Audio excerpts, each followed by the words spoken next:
ఎన్నికల వేళ బీఆర్ఎస్కి ఇది షాకింగ్ న్యూస్. ఢిల్లీ లిక్కర్ కేసులో రౌస్ అవెన్యూ కోర్టు తీర్పునిచ్చింది. ఢిల్లీ లిక్కర్ కేసులో కవిత మూవ్ చేసిన బెయిల్ పిటిషన్పై రౌస్ అవెన్యూ కోర్టు ఆర్డర్స్ తీర్పునిచ్చింది. కవితకు బెయిల్ నిరాకరించింది. కవిత బెయిల్ పిటిషన్ను కోర్టు తోసిపుచ్చింది.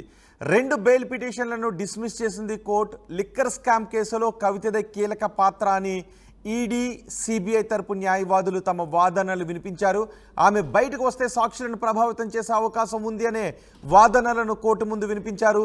బెయిల్ ఇవ్వద్దు అని సిబిఐ, ఈడీ కూడా కోరింది. సిబిఐ, ఈడీ వాదనలతో రౌస్ అవెన్యూ కోర్టు అగ్రీ చేసింది. మార్చి 15న కవితను ఈడీ అరెస్ట్ చేసింది. ఏప్రిల్ 11న కవితను సిబిఐ జైల్లో ఉండగానే అరెస్ట్ చేసింది. ప్రస్తుతం కవిత తీహార్ జైల్లో ఉన్నారు. కవితకు జ్యుడిషియల్ కస్టడీని కూడా పొడిగించారు. రేపటితో కవిత జ్యుడిషియల్ కస్టడీ ముగుస్తుంది. కవిత జ్యుడిషియల్ కస్టడీని మరోసారి పొడిగించే అవకాశం ఉంది. ఇప్పటికే కవిత గతంలో కూడా మధ్యంతర బెయిల్ పిటిషన్ మూవ్ చేశారు కుమారుడు పరీక్షల కోసం. అప్పుడు కూడా కోర్టు ఆ బెయిల్ పిటిషన్ తోసిపుచ్చింది. ఇప్పుడు సిబిఐ కూడా అరెస్ట్ చేయడంతో సిబిఐ, ఈడీ కేసుల్లో కవిత వేర్వేరు బెయిల్ పిటిషన్స్ను మూవ్ చేశారు. ఈ 2 కేసుల్లోనూ వాదనలు విన్న కోర్టు కవిత బెయిల్ పిటిషన్ను డిస్మిస్ చేసింది. దీనిపై మరింత సమాచారం మా ప్రతినిధి రామకృష్ణ అందిస్తారు. రామకృష్ణ, కోర్టు బెయిల్ పిటిషన్ని తోసిపుచ్చినట్టుగా తెలుస్తోంది. ఇప్పుడు ఏంటి కవిత ముందున్న ఆప్షన్స్ ఏంటి?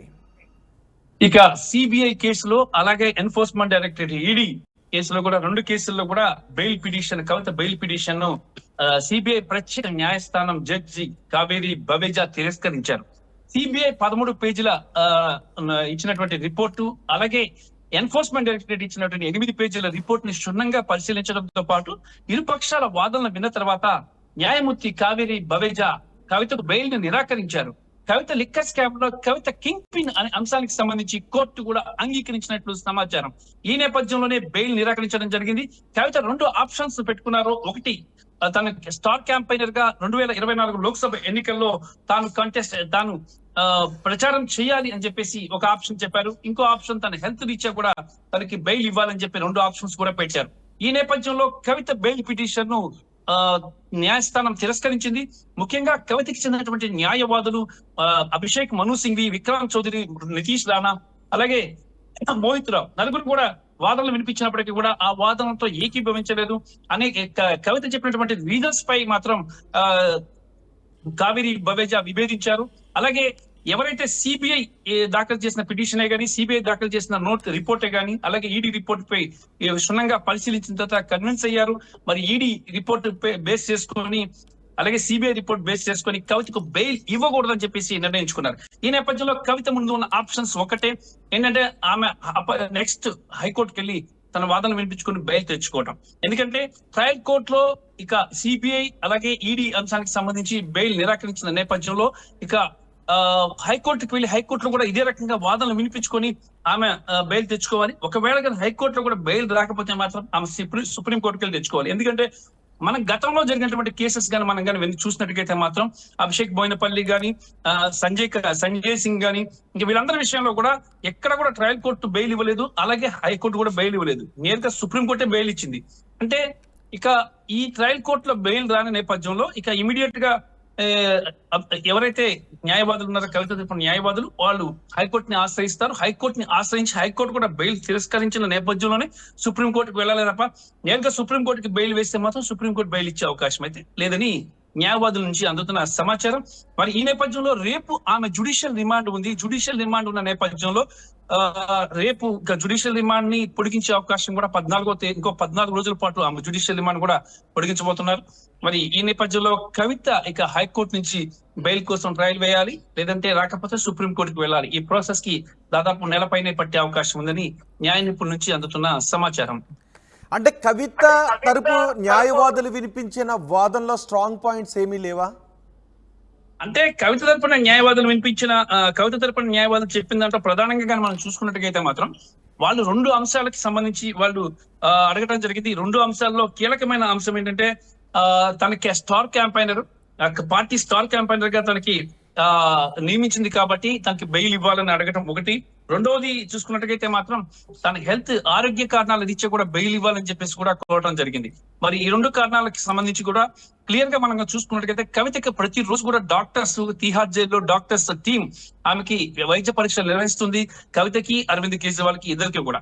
కవిత టోటల్ గా కూడా ఆమె ఆరోగ్యం కంట్రోల్లో ఉంది. ఇప్పుడు ఆమెకి ఆరోగ్య కారణాల రీత్యా బెయిల్ ఇవ్వాల్సిన అవసరం లేదని తిహార్ జైలు అధికారులు చెప్పిన నేపథ్యంలో ఇంకా కోర్టు కూడా కన్విన్స్ అయింది. మరి దాంతో పాటు ఇక సిబిఐ కూడా, ఈడీ కూడా కవితకి కానీ ఇప్పుడు కానీ బెయిల్ ఇస్తే మాత్రం ఆమె సాక్ష్యాలను తారుమారు చేసే అవకాశం ఉంది. అలాగే అప్రూవర్ గా మారిన వ్యక్తులందరినీ కూడా మార్చేసే అవకాశం ఉంది. ఈ రెండు విషయాలను కూడా క్లియర్ గా స్ట్రాంగ్ గా అబ్జెక్షన్ చేసింది సిబిఐ, ఈడీ. ఒకవేళ కానీ సిబిఐ కానీ ఈడీ కానీ అబ్జెక్షన్ చేయకపోతే కవితకి బెయిల్ వచ్చే అవకాశం ఉంది. ఎందుకంటే సిబిఐ ఇంటరాగేషన్ అయిపోయింది, ఈడీ ఇంటరాగేషన్ అయిపోయింది. మరి సిబిఐ, ఈడీ ఇద్దరు కూడా ఇంటరాగేషన్స్ కంప్లీట్ చేసేసారు. కంప్లీట్ చేసిన నేపథ్యంలో ఇక వాళ్ళకి అభ్యంతరం లేదని చెప్పాలి. అభిషేక్ బోయినపల్లి విషయంలో కానీ, సంజయ్ సింగ్ ఆమ్ ఆద్మీ పార్టీ ఎంపీ ఆయన విషయంలో కానీ ఎన్ఫోర్స్మెంట్ డైరెక్టరేట్ మాకు ఎలాంటి అభ్యంతరం లేదు బెయిల్ ఇవ్వడం వల్ల అని చెప్పేసి క్లియర్ గా కోర్టులు చెప్పాయి. అదే విధంగా అభిషేక్ బోయినపల్లి విషయంలో కూడా అలాగే చెప్పారు. ఈ నేపథ్యంలోనే వాళ్ళిద్దరికి కూడా బెయిల్ వచ్చింది. మరి లేదంటే ఇప్పుడు కవిత విషయంలో ఇద్దరు కూడా ఇటు సిబిఐ, ఈడీ కూడా తమకు స్ట్రాంగ్ అబ్జెక్షన్స్ ఉన్నాయి. కవితకు బెయిల్ ఇస్తే కేసును తారుమారు చేసేస్తారని చెప్పేసి స్ట్రాంగ్ గా చెప్తున్నారు. ఈ నేపథ్యంలో కవితకు బెయిల్ ఇవ్వడానికి కూడా కోర్టు నిరాకరించింది. హైకోర్టులో కూడా బెయిల్ వచ్చే అవకాశం ఉంది. నేరుగా సుప్రీంకోర్టు నుంచి బెయిల్ తెచ్చుకోవాల్సిన పరిస్థితి అయితే ఉందని న్యాయ నిపుణులు రైట్. రామకృష్ణ, ఓకే, కవిత బెయిల్ పిటిషన్ కోర్టు తోసిపుచ్చింది. సో కవితకు ఇప్పుడు బెయిల్ కోసం ఉన్న ఆప్షన్ హైకోర్టుకి వెళ్ళాలి. మరోవైపు కవిత రిమాండ్ కూడా రేపటితో ముగుస్తున్న నేపథ్యంలో రేపు కవితను ఆన్లైన్లో ప్రొడ్యూస్ చేసే అవకాశం ఉంటుందా, లేదంటే నేరుగా కోర్టుకు తీసుకొచ్చే కోర్టు ముందు ప్రొడ్యూస్ చేసే అవకాశం ఉంటుంది? ఇప్పటికే కవిత కోరుతున్నారు ఆమెను నేరుగానే కోర్టు ముందు ప్రొడ్యూస్ చేయమని. అయితే ఈ విషయంలో కూడా ఒక కవిత కూడా చెప్తున్నారు. కవిత ఆమె అభ్యర్థన ఏంటంటే అసలు తన వాదనలే కోర్టు వినలేదు, తాను చెప్పేదే వినలేదు, తాను నేరుగా చెప్పడానికి అవకాశం ఇవ్వండి, తాను నేరుగా వాదించడానికి, నేరుగా తన మైండ్ లో ఉన్న అంశాలకు బయటకు చెప్పడానికి అవకాశం ఇవ్వండి అని చెప్పేసి ఆమె పలుమార్లు కోరారు. కానీ ఆమెకు అవకాశం ఇవ్వలేదు. లాయర్లు మాత్రమే చెప్తా వచ్చారు. అయితే ఇప్పుడు అయితే కోర్టుకి రేపు ఏంటంటే జ్యుడిషియల్ రిమాండ్ ముగుస్తుంది కాబట్టి కంపల్సరిగా కోర్టుకు తీసుకురావాల్సిందే, వర్చువల్ గా కాదు. కంపల్సరిగా ఆమెను కోర్టుకు తీసుకొచ్చి హాజరుపరిచిన తర్వాత ఎన్ని రోజులు రిమాండ్ రాస్తారో అన్ని రోజుల పాటు ఆమెను మళ్ళీ తిహార్ జైలుకి తీసుకెళ్లాల్సి ఉంటుంది. కాబట్టి డెఫినెట్ గా కూడా జ్యుడిషియల్ రిమాండ్ రేపటితో ముగుస్తుంది కాబట్టి కంపల్సరిగా కోర్టుకు తీసుకురావాల్సిందే, తీసుకొస్తారు కూడా. తీసుకురాకుండా మళ్ళీ అంటే ఎందుకంటే కొన్ని సందర్భాల్లో అనివార్య పరిస్థితుల వల్ల, లేకపోతే ఆరోగ్యం బాగోకపోవడం వల్ల గానీ, లేకపోతే ఇంకా న్యాచురల్ కెలామిటీస్ ఉన్నప్పుడు గానీ అప్పుడు వీడియో కాన్ఫరెన్స్ లో తీసుకురావటం కానీ చేస్తారు. ఎందుకంటే తిహార్ జైలు చాలా దూరంగా ఉంది రోజ్ అవెన్యూ కోర్టుకి. ఈ నేపథ్యంలో అప్పుడు కొంత ఆప్షన్స్ ఇస్తారు, వీడియో కాన్ఫరెన్స్ లో రండి, వీడియో కాన్ఫరెన్స్ లో చూస్తామని చెప్పి. కానీ ఇప్పుడు అంతా బాగానే ఉంది కాబట్టి వీడియో కాన్ఫరెన్స్ కాకుండా ఆమెను నేరుగా కోర్టుకి సబ్మిట్ చేసే అవకాశం ఉంది. ఆమె కూడా స్వయంగా కోరుకుంటుంది, నన్ను కోర్టుకి హాజరుపరచండి, న్యాయమూర్తితో నేను చెప్పాలా, నా బాధ చెప్పుకోవాలా అని చెప్పేసి కూడా కవిత కోరుకుంటున్నారు. ఈ నేపథ్యంలో ఆమెను రేపు జ్యుడిషియల్ రిమాండ్ ముగిన నేపథ్యంలో రోజ్ అవెన్యూ కోర్టులోని సిబిఐ ప్రత్యేక బెంచ్ ముందు ఆమెను హాజరుపరుస్తారు. సిబిఐ ప్రత్యేక బెంచ్ ముందు రేపు ఆమె నోరు విప్పే అవకాశాలు స్పష్టంగా కనిపిస్తున్నాయి. అంటే ఒకవేళ జడ్జి అవకాశం ఇవ్వకపోయినా, మాట్లాడటానికి ఇవ్వకపోయినా కూడా ఆమె నోరు విప్పుతారు. తన మనసులో ఉన్నదంతా, తన బాధంతా కూడా జడ్జి ముందు వెల్లడిస్తారని చెప్పి తెలుస్తుంది. ఎందుకంటే న్యాయవాదులు చెప్పేది ఒక రకంగా ఉంటది, నేరుగా కవిత చెప్పేది వేరే విధంగా ఉంటుంది. కాబట్టి కవిత తన బాధను రేపు న్యాయస్థానం ముందు వెల్లడించే అవకాశం ఒకటి ఉంది. ఇంకా రెండో అంశం ఏంటంటే కవితకి క్లియర్ గా స్ట్రాంగ్ వార్నింగ్ ఇచ్చింది జడ్జి. ఏమంటే ఎక్కడ కూడా మీడియాతో మాట్లాడవద్దు అంటే, కింద లిఫ్ట్ దగ్గర నుంచి కూడా పైకి వెళ్లే వరకు ఎక్కడా కూడా మీడియాతో మాట్లాడవద్దు, మీడియాతో మాట్లాడకూడదు, జ్యుడిషియల్ రిమాండ్ లో ఉన్నారు మీరు అనే విషయాన్ని స్ట్రాంగ్ గా వార్నింగ్ ఇచ్చింది. కవిత ఎక్కడా మాట్లాడే అవకాశం అయితే లేదు బయట. కేవలం జడ్జి ముందు ఆమె మాట్లాడతారు. మరి జడ్జి ముందు ఏం చెప్పబోతారు కవిత అనేది కీలకంగా మారుతుంది. ఎప్పటికే ఆమె అయితే తన పాత్ర లేదు, ఇది రాజకీయ పరమైన కుట్ర అని చెప్పేసి కూడా కవిత చెప్పారు. మరి ఎంతవరకు కోర్టు విశ్వసిస్తుంది, ఏం చేయబోతుంది కోర్టు రేపు అనేది కూడా చాలా చర్చనీయాంశంగా మారింది. రోహిత్, రైట్. రామకృష్ణ, ఎన్నికల వేళ బీఆర్ఎస్ కు బిగ్ షాక్ తగిలింది. కవిత బెయిల్ పిటిషన్ ని కోర్టు తోసిపుచ్చింది. ఢిల్లీ లిక్కర్ కేసులో రౌస్ అవెన్యూ కోర్టు కవితకు బెయిల్ ను నిరాకరిస్తూ తీర్పునిచ్చింది.